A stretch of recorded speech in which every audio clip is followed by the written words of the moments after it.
partly just there was just so much to explore in Dylan. There was just album after album out there. And I remember very specifically like flipping through the racks and getting to a Shot of Love, and I think, I bet nobody has all of these.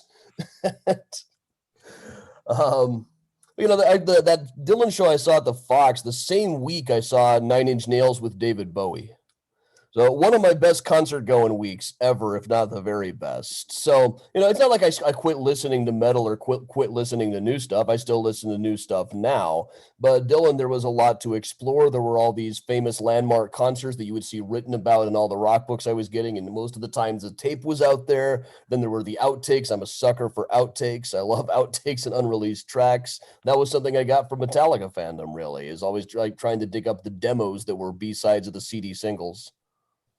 So what sticks out to you looking back now, almost 25 years to 1995? Because for my money, that's one of the best years of Bob's live performances. You saw him right at the heart of that. What do you remember from that concert? The thing I remember the most was that version of Mr. Tambourine Man.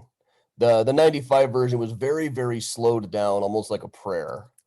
And I thought that was just gorgeous. Loved that one. I was surprised to hear that too. I kind of assumed maybe that was a song that he didn't do anymore because it was a hit, but it wasn't on MTV Unplugged. So that was a big surprise, along with those other two Bringing It All Back Home tracks. And I also specifically remember I had never heard Masters of War before. I hadn't gotten around to buying a record with that on it yet. I knew the title just from flipping through the CDs at Borders and Media Play, but I had never heard Masters of War. And I don't know why people always say you can't understand Bob live. I understood every line just fine. That last verse of Masters of War, I'll stand over your grave till I'm sure that you're dead. That was pretty badass, man. Yeah, it's funny you say that. I was just thinking about that when we were talking about Bringing It All Back Home, that I think what's interesting is that it's artistically very ambitious, but it's also still pretty accessible because you were 14 or 15 and I was only 17. But when all you really need to be is just old enough to not trust authority and not follow leaders, and you can kind of identify with the messages of that song.